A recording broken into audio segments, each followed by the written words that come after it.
Good morning, everyone, and very warm welcome to today's webinar. It's fantastic to have so many of you joining us from across the UK and further afield. To those that haven't joined one of these webinars before, my name is Toby Carpenter. I'm a wealth planner based in Birmingham, and following our recent acquisition of the Brooks Macdonald International business, I'm delighted to be joined today by my colleague Adrian Kemp in Jersey. Good morning and thank you, Toby. I'm a wealth planner based in Jersey with 38 years experience working both onshore and offshore. So besides the onshore view from Toby in the UK, we'd like to present you with an offshore perspective on how the budget might resonate. As you'll know, we are fast approaching the Chancellor's second budget in November, and yet again, there is an incredible amount of speculation around what changes may or may not be introduced this time round. So our aim today is to cut through that noise. And so we'll be looking at what you should, and just as importantly, what you shouldn't be doing in the run-up to budget day, covering the UK position first before moving on to international.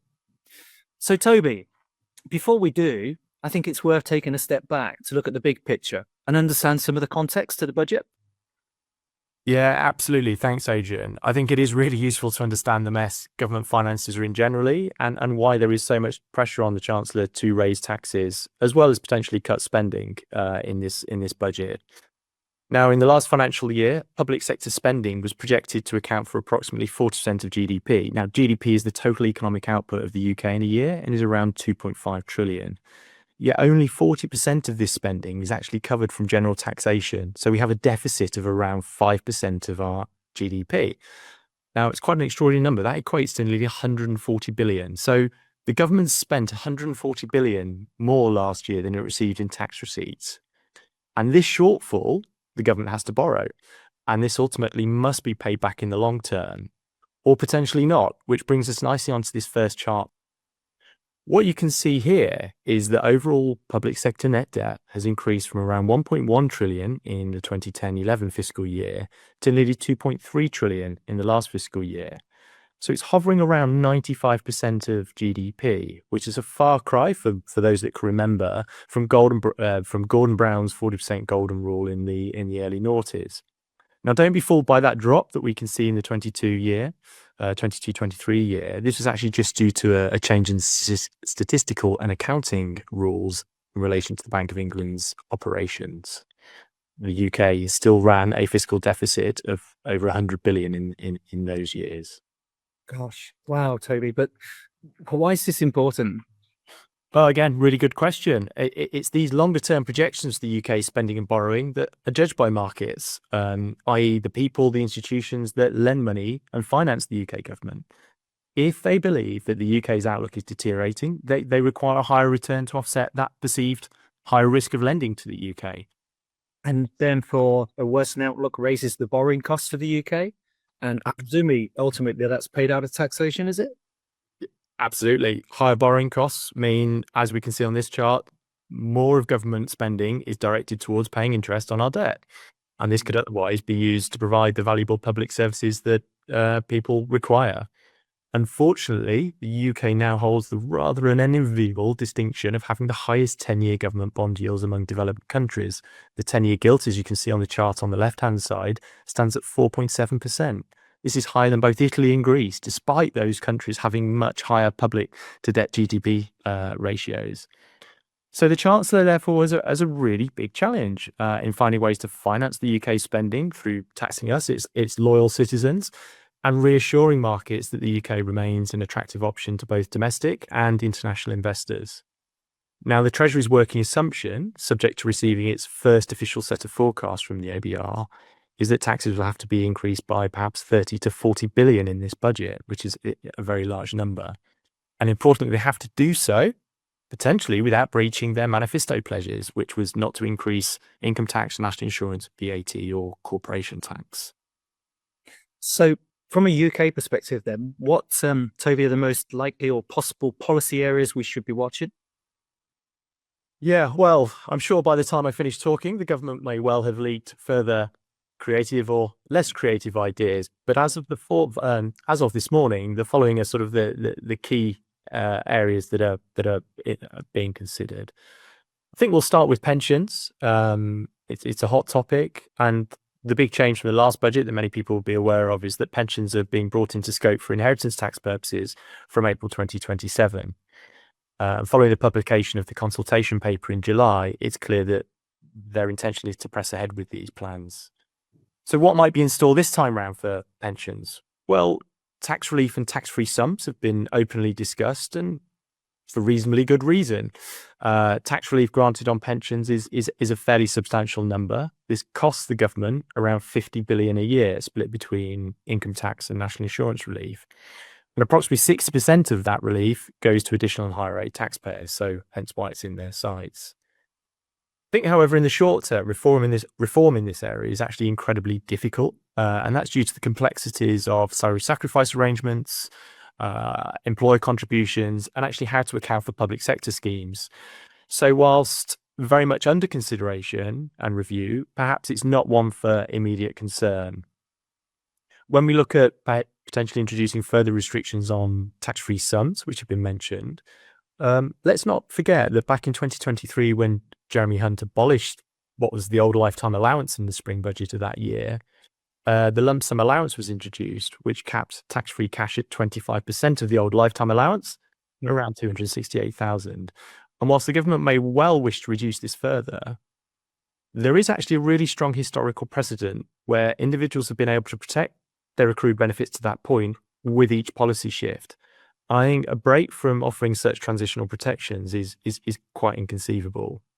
But most importantly, any change to the lump sum allowance would likely require a change into the Finance Act.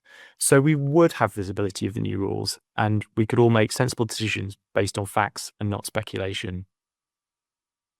Okay, so of course, onshore, you also have some specific UK tax advantageous schemes, such as ISAs. How might they be affected, do you think? Yeah, well, much has been said about ISAs. Again, in today's papers, it was a lot was being said. Reform potentially targeting perhaps an overall cap on ISA pots, as well as a reduction to annual allowance. And as I said, mainly targeted at cash ISAs, it appears.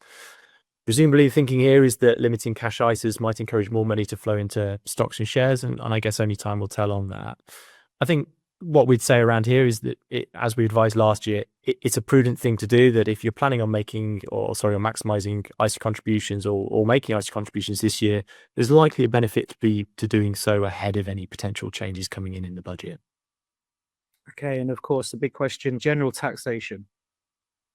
Yeah, well, let's start with capital gains tax here. We did see an increase in rates last budget to 18% and 24% for lower and higher rates respectively, and we may well face further hikes this time around, or even a further reduction, I should say, to the annual exemption, which has been gradually reduced over several years. I won't go into the history of indexation allowance and taker relief. However, there is a strong argument that capital gains should be taxed at a lower rate than income. And this is to avoid investors effectively being taxed on inflation. So perhaps further hike is coming, but alignment to income taxes does seem quite difficult to justify. In addition, while the tax rate did actually rise as a result of the last budget over the last fiscal year, there's actually no reliable data to see the breakdown of disposals pre and post budget, and thus whether investors actually brought forward disposals to take advantage of the old rates, and this is what's led to a higher tax take. So there's actually still quite a big question over whether a further high rate hike would actually generate any increased tax revenues at this time. But as before, I think for those clients that are considering a disposal, they have one in their plans. It may be sensible to do so before the budget and be aware that typically these hikes come in at midnight on the day of the budget. Then moving on to threshold freezes, this what's colloquially known as a sort of fiscal drag. This has been probably a fairly easy win for chancellors over the years, but Rachel Reeves did state in her last budget that the freeze that had been implemented since 21-22 on income tax and national insurance thresholds would actually not be extended beyond the current 27-28 year. And the rationale was that they felt that this had a disproportionately higher impact on lower earners. She did, however, extend the freeze on the inheritance tax threshold by 2 years, pushing this out to 2030, and potentially this could be pushed out further again.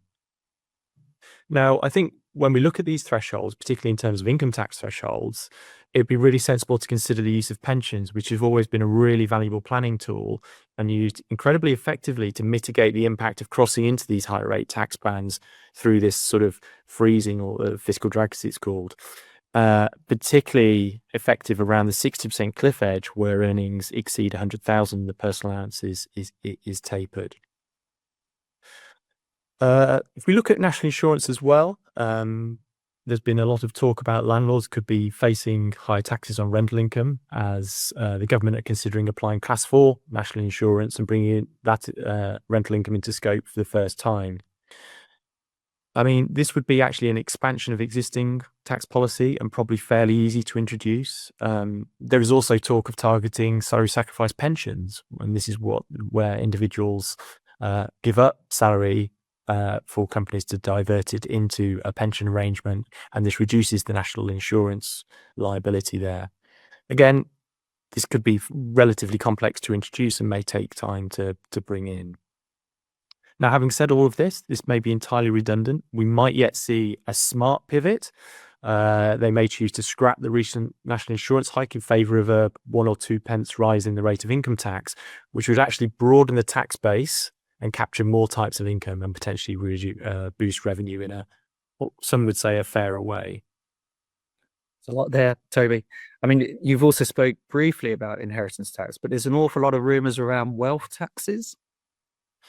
Yeah, as I mentioned earlier, the threshold freeze was extended in the last budget, and this time around changes to lifetime gifting rules have really hit the headlines again, along with wealth taxes. We may see reform to the residence nil rate ban, which is the additional relief that applies to the principal private residence. We could see extension of the pet rules, potentially exempt transfer rules. From 7, perhaps extending them out to 10 years, which apply to gifts of capital, or perhaps even reform by way of an introduction of a cap on lifetime gifting. I think whilst no doubt the government are really keen to increase the tax take on what they see as the almost £1 trillion transfer of assets, handover of assets, I should say, from the baby boomer generation down, actually policing the introduction of a lifetime cap would be incredibly challenging and also do little to raise revenue today. That being said, I think anyone that's considering a gift or has plans to make a gift in the very near future as part of their overall financial planning, they may wish to do so prior to the budget to make sure that, they're operating within the rules they know and understand today. In terms of property and wealth taxes, well, yeah, there has been incredible speculation in recent months surrounding property taxation. Some potentially good, particularly the long overdue reform of stamp duty and council tax, which is undoubtedly needed to modernise the system. And the challenge is that any replacement of rules will create winners and losers. And I think until we have clarity on the direction of reform, a continued slowdown in the property market, particularly on the transactional side, as people adopt a more cautious wait-and-see approach, is anticipated. In parallel, there's growing chatter about the possibility of the introduction of high-value home surcharge. I think more concerning still is the suggestion that private residence relief could be curtailed for very high-value firms, and that would potentially bring capital gains tax into play on main residents. And this would be a significant departure from long-standing principles. And given that capital gains tax dies on death, this could really impact downsizing as people decide to remain in residence that they would otherwise have sold. But I think really around this area, I think it's a wait and see approach and then be able to plan accordingly within the rules that we know. So Adrian, we're most certainly facing higher taxes here in the UK and change as a result of this budget, but sort of why should international clients be concerned or affected? That's a good question as well, Toby. I mean, the UK autumn budget in November is certainly shaping up to be particularly significant for the international expat community. I think especially for those that are returning to the UK or maintaining their UK ties, and that may be through property, pensions, families, or even trusts. I think there's some key areas of concern and opportunity for those. See, so who's really likely to be impacted by this UK budget then? Surprisingly, it's probably more people than you think. So I think we probably need to consider the position for those who are what we would now call long-term residents. So that means they've been UK resident for 10 out of the last 20 years and who will remain in scope for UK inheritance tax 3 to 10 years after leaving the UK. I think another area of concern is for those people that are returning to the UK. And I think we should certainly check whether these people have been non-UK resident for 10 consecutive years. That's very important as we've moved from a domicile-based system to a residency-based system in the UK.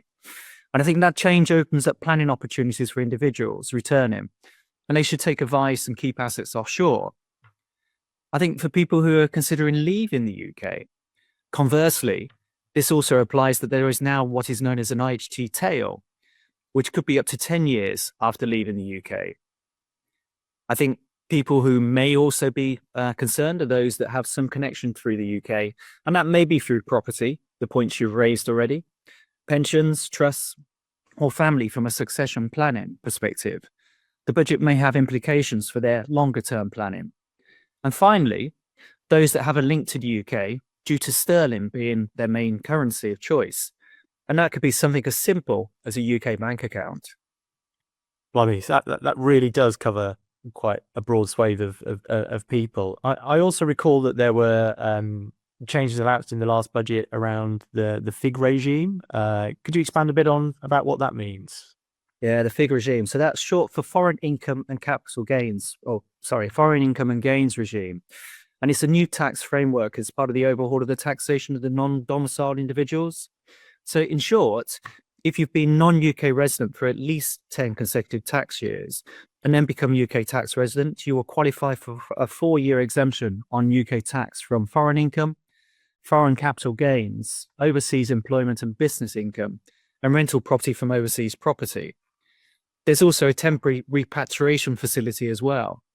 So this offers a valuable window for tax planning to restructure foreign assets and consider tax-efficient vehicles, such as ISAs, pensions, and even offshore bonds. And will they be impacted here by UK inheritance tax? Yeah, the UK inheritance tax system has significantly changed, and people should take advice. So we now have a residency-based system rather than domicile. So if you've been resident for 10 out of the last 20 years, you're subject to UK inheritance tax on your worldwide assets. If you've been non-UK resident for 10 consecutive years, then you're only liable for inheritance tax on your UK-cited assets. So planning, you should consider how you hold assets, like offshore bonds for non-UK citers, and protection for those liabilities, and obviously your UK citers issues.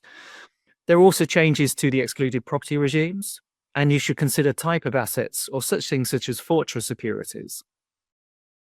Could you, let's just avoid acronyms here. Could you expand a bit more about what Fortra securities?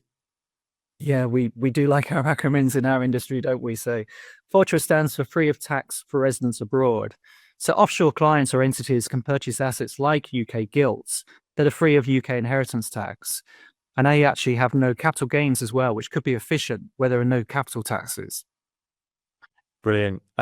And there seems to be a number of significant changes to pensions. You know, as we've said, how are people internationally going to be impacted by these changes? Yeah, the last budget brought in a lot of changes for international clients, you know, from the point of view of moving their pensions abroad, and in particular in relation to what we call KIROPs again, otherwise known as qualifying recognised offshore pension schemes. So HMRC published a list of these, and is actually updated twice a month. The October budget changed some of the rules and exemptions, and in particular, there is now a need to be living in the country where the KIROP or ROPS is based. Otherwise, you may be subject to an overseas transfer charge, which can be 25%. And for a full 5 years after the transfer, some people get caught by moving. They move to another country, leave their pension behind, and suddenly find that there's a 25% charge on their pension. There's also an overseas transfer allowance for larger transfers that individuals should be aware of. But the big change, obviously, is from April 27, where UK pensions fall within the UK inheritance tax net. That's been confirmed, and we suspect that it could be the 40% charge. So consideration of anybody living abroad that has UK pensions is very, very important. I mean, that's really helpful. I mean, there are a huge number of areas here that is causing change for people, and I mean, in general, what would we advise then, both UK and internationally, should people be thinking of and doing now? Yeah, I think it's the same for, for both of us from UK and international perspective. I mean, the first thing we would say is have patience and don't panic. Secondly, probably base your decisions on known facts and not speculations or news stories. I think thirdly, revisit, review, and take advice for their wealth planning. People should plan before they make any major decisions. And that's particularly from my perspective of returning or leaving the UK. And I think finally, essentially, people should take advice, especially if they've got any doubts. That's excellent, Adrian. Yeah, very, very wise words. Thank you. So I think that brings it to a wrap now. Thank you very much, everyone, for joining us today. A recording will be available in the next few days, both on our website and sent out to everybody. And please feel free to pass this on to anyone you feel it may be of interest to. And of course, it goes without saying, should you have any questions on any of the content today or anything else, then please do get in touch with your usual contact. So I'll leave it there, and many thanks again for joining us today. All the very best. Thank you.